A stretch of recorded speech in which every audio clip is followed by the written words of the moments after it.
Hi, Shannon Waller here, and welcome to a very special guest episode of Inside Strategic Coach. I'm so happy to introduce you to someone who's been an entrepreneur for over 30 years and an associate coach with Strategic Coach for over 24, Gary Mottershead. Like so many entrepreneurs, Gary started in the corporate world, but always had a nagging desire to do something on his own. As a new father and during a recession, he made the leap and never looked back. He had no real plan beyond a burning desire to succeed, something you can probably relate to. Early on, a family friend told him about Strategic Coach. After seeing Dan once, he was hooked. He knew that joining the program meant he could have it all. Decades later, he's still here. Gary coaches because his passion is supporting entrepreneurs throughout their journey. Gary will be your guest host on this episode. He'll explain how using the concept of who, not how, changes the way you think about work forever. Finally, how many things do entrepreneurs really need to focus on? The number might surprise you. Thanks so much for joining us, and here's Gary Mottershead. Hi, I'm Gary Mottershead, and I'll be your guest host for this episode of Inside Strategic Coach. I've been a coach at Strategic Coach for almost 24 years now, and an entrepreneur for more than 30 years. And I have a business involved in industrial products. I supply products from China and bring them into the United States, mainly rubber and silicone. So stick with me today and you'll learn how the who, not how concept can really transform you and your business so that you can focus on, in coach's terms, your unique ability and really begin to focus on where you bring the greatest value into the worlds that you're working in. I think the first thing is to really understand what who, not how means. I think we have terminology within Strategic Coach that is really pretty clear to us and the inside knowledge, and sometimes we call it the cursive knowledge in that respect that we're not really clear about it. And who, not how is really where don't worry about the actual process of getting something done, the how of getting it done. Because the great thing about unique ability is, and also the risk of unique ability is that we're only good at a few things, or maybe one or two things, and everything else we're not good at. The problem is we're probably very smart, and we think we're really smarter than we probably are, and as a result of that, we think we can do more than that. And unfortunately, that comes with the territory of being an entrepreneur, is that you think about all the things you had to do when you first got started. The advantage of who, not how, is that instead of focusing on the process of getting there, the steps that have to be done, you can say, who is that person? Who is that individual who brings the skill, who brings the talent, who brings the energy that I don't have anymore?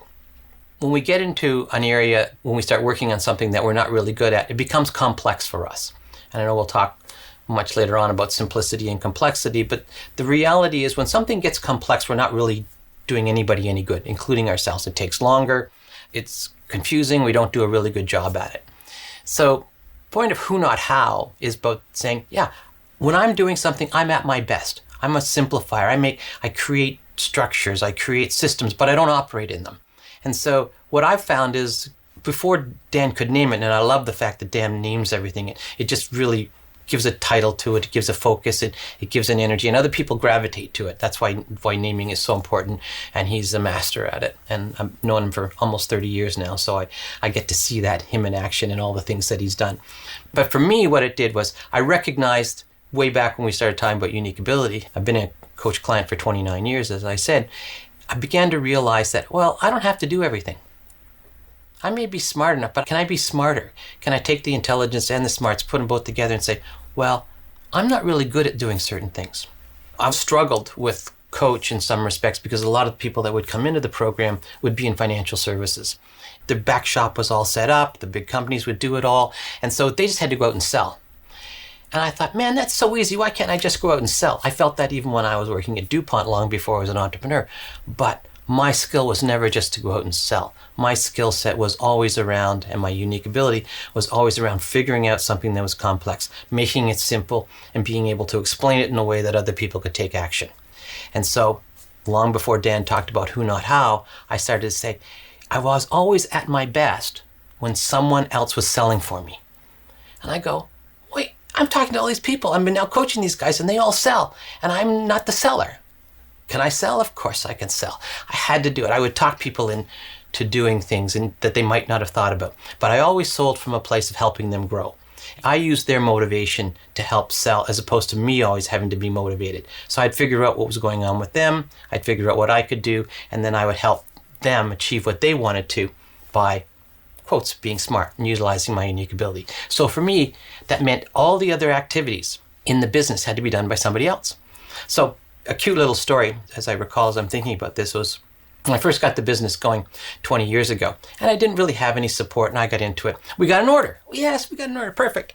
But it took myself and my assistant 2 days to process the one order.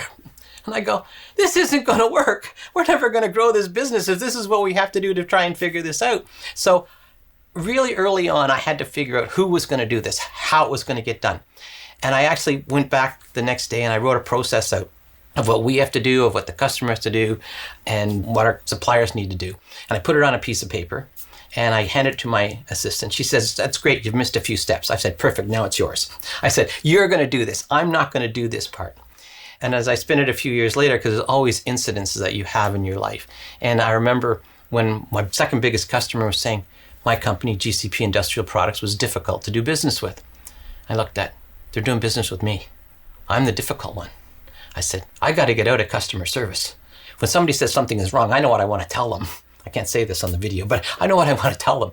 So I had to protect myself. And so I had to get out of that. So I looked for people who could handle those kind of things. So it'd be nice to say I had this grand plan of how it was all going to come out and come together. But the reality is that when you run into frustrations, and I adopted this for me, when I would run into frustrations and I wasn't doing it well, or somebody told me it wasn't working, the first thing I said is, can I change? And if I can't change effectively to do it, then I'm going to find somebody else to do it. And what was great about Who Not How is Dan really legitimized that whole process for me. I have a number of people that have worked for me and still working for me, and they came back from doing the Team Masters program one time and said, Gary, you've been on Who Not How for a long time, because they know they were already the who's for me, right? So that's what worked. So it just was really natural for me. That's really great, Gary. It's not a grand plan. You don't sit down and say, well, I'm going to do this, I'm not going to do that. What I'd rather people do is be really conscious of their own experience as they're going through this. Really be self-aware. And that's hard. But if you're self-aware, then you say, well, I really like doing this, and that was easy. Or I don't like this interruption, and I'm doing this, and what about that? Don't accept that you have to do this. Don't accept that there's an inevitability that the world has to work the way that you might have been taught or thought it should be done. Just stop yourself and be conscious of where it's not working for you. And we all know that. But I think the risk for entrepreneurs is that they just gloss over it because they feel they have to do it. And unfortunately, that comes very much from the fact that when we went to school, we always rewarded ourselves and got rewarded for hard work. The world doesn't reward for hard work. The world rewards for results. And results come from people doing the things they're really best at. So you need to feel, you need to not just be transactional, you need to be, emotional about it. You need to feel what's going on. You need to be conscious of that. And then once you've done that, you need to act on it.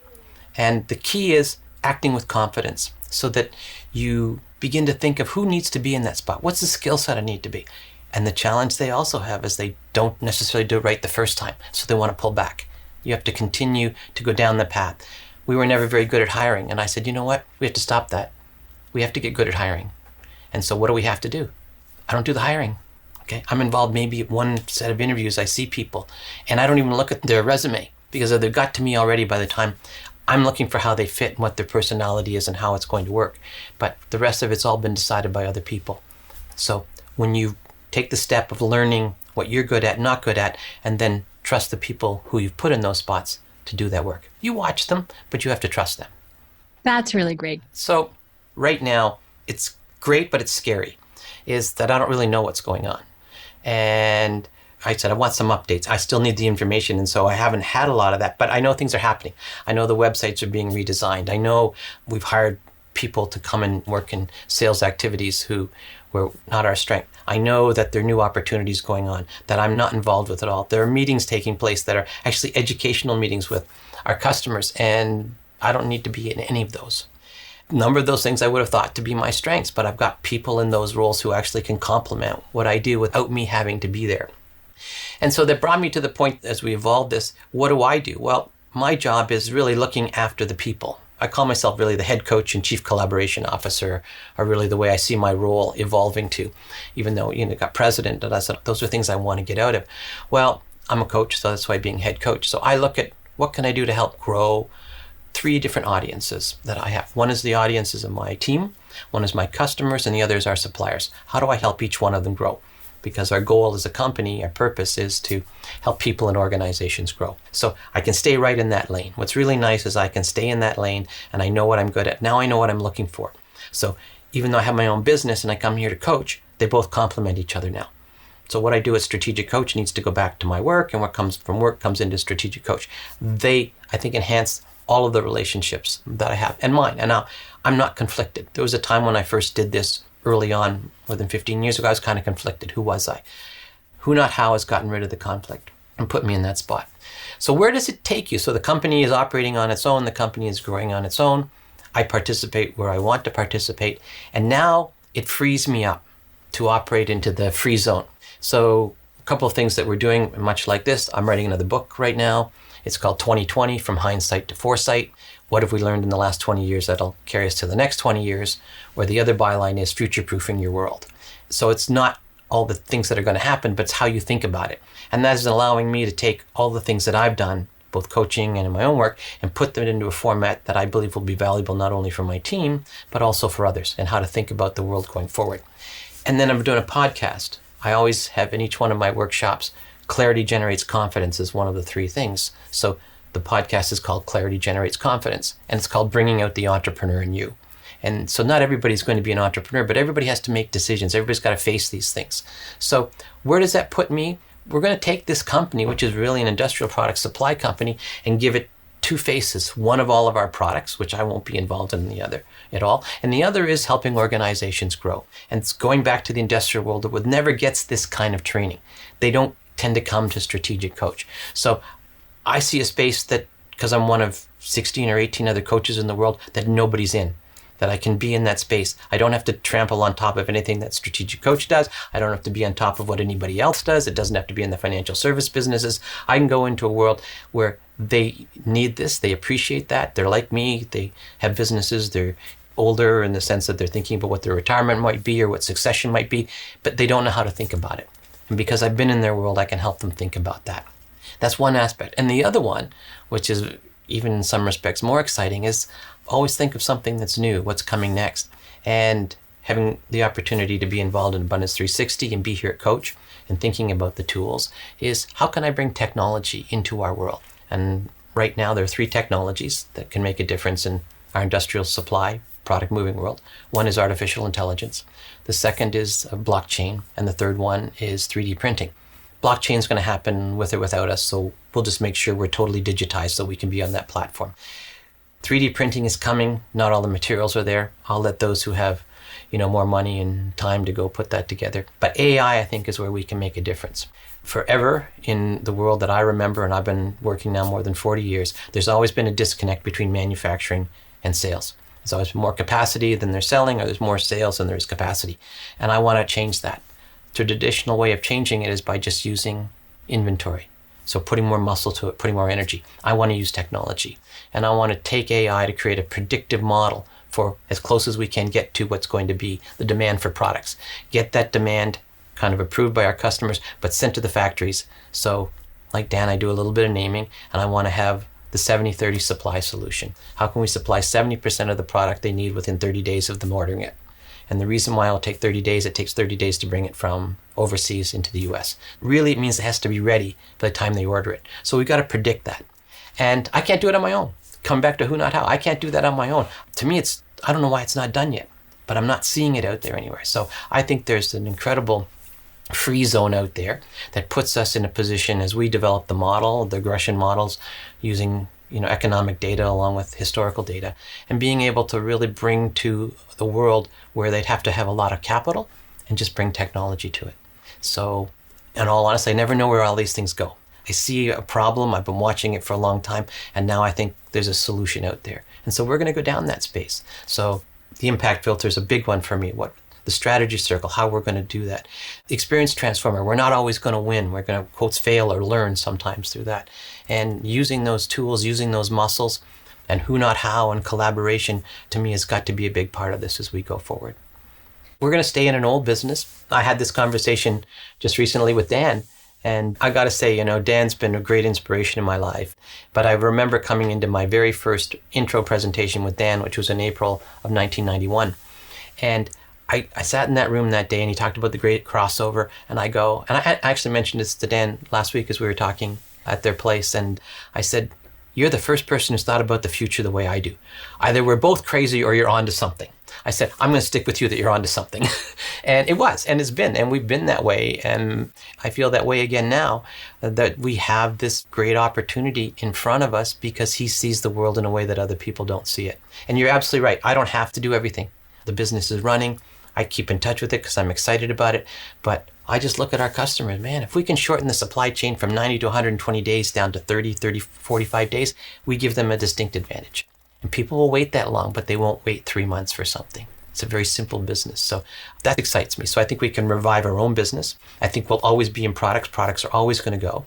I bring a particular advantage. I'm an engineer by training, so I'm technical, but I coach and I can see things. So why throw one of those away? We have wonderful coaches here, but that's what they do. But I have both. So I said, no, I'm not going to throw one away. I'm going to keep both of them, put both of them together. That's my package. That's how I'm different. And that's what our business will be different. So we'll bring technology, we'll bring the thought process of how to grow your business into the world that is a relatively older world. But I think we can revive it and rejuvenate it by thinking about it differently. I find that you still a tendency to want to do it yourself. I hate to say that. And then I realize I'm not going to. The biggest thing I've learned right now is that I may have this great idea, but if I can't convince somebody else it's a good idea, I got to change it. I got to pull it back because I still need the who's, because I'm not going to do the how. I still need the who. So if it isn't working, and this particular idea that I just spoke about with respect to bringing predictive modeling, predictive ordering into our modeling system, I started out and I realized after getting it started, I was going to walk away from, you guys can carry this out. I was really taking the who, not how, to a far extreme. And then I realized, no, I need to be back involved with it. And I've reined it in, narrowed it down, and also lengthened the time it will take for it to happen. I mean, I'd love it to happen right away, but it may take some time. So what I've learned is I have to make sure I bring other people along in a way that they can see the opportunity. They can see how they can win, how they can participate. And it's not just about me. Now, I'd have to say early on in my career, I would have been bullheaded enough to just plow ahead with it and not worry about bringing everybody along. But no, really clearly and more clearly in the last year that, who can I get excited about this? Who can I bring along that's going to help really make the who, not how, be accelerated? Otherwise, it's a lot of heavy lifting on my part. And it's great to talk about this and think about it because it's always evolving. If we had had the conversation months ago, I might not have said the same thing that I'm saying today because I'm constantly thinking about it, I'm constantly evolving it. But what I like, and maybe this is a little offshoot of the whole thing, I always feel you need to continue to regenerate. You need to reinvigorate yourself, re-energize it. I do that through ideas and people. Ideas and people, those are the two things. I've always said our business just manages information and relationships. I'm not doing anything different now. So who are the relationships? And I'll find different relationships. That's what I'm excited about. I can bring new people into this old world of mine and show them something different and bring something new to the people who have been doing it for 30 or 40 years. So I don't mind changing the world. One last thing. Dan's a real numbers guy, and he would like to know roughly how many hours you freed up. How many hooed up hours would you estimate that you've given yourself? Dan asks those questions of us, and when I'm sitting there, I have a hard time because I'm always still working and going. But I'd say the reality is there's probably well more than 1,000 hours. And I know it's a number you'd like to see, but when I think about it, I said, I'm just spending the time doing the stuff that I want to do. I'm not going to the trade shows anymore. I don't have to be out front. I'm not taking that time, but I'm still busy. So when you ask me the question now, it really helps me clarify in my own mind because I'm sitting there trying to work it out. Oh, you're still doing all these things, but there's a lot of things I'm just not doing anymore. Those hours that are freed up are also now utilized. I wouldn't have had time to work on the book. I wouldn't have time to work on the podcasts. And again, I don't do them alone. I do them in interview style. And I wouldn't be thinking about the new projects because I wouldn't have the time to do it. Our expression this year for us is deliver the wow. How do we deliver the wow for those three audiences? So I get excited about that. I get excited about those things. And you know what? That takes time, but it's not operating the business day to day. Any final thoughts before we wrap for today? Know your audience. Know your audience. And I've got 4 audiences, but 3 from my own company. 1 is my own team. And as in my customers, my suppliers. Everybody actually can deliver the wow. And there's some great little videos out there YouTube video, and I'm going to show it at the workshop, is about the lollipop moment and how people can deliver a wow without even thinking about it. You don't have to be the leader. You don't have to be somebody who was recognized in that case. So I love bringing those things, those little tidbits, those ways into my team because they would never see them otherwise. But because of the exposure, that's the other benefit, the exposure that I have at Strategic Coach, Dan's thinking and other people's thinking, I get to see things and I get to integrate them and bring them all that I think is valuable back to my own team. That also frees me up. That also puts people in a mind space that they're willing to accept new ideas. That's equally as important in a lot of respects as having them, because you want to have a team of people around you that accept that see that as being normal. Not the craziness, but they see it as normal.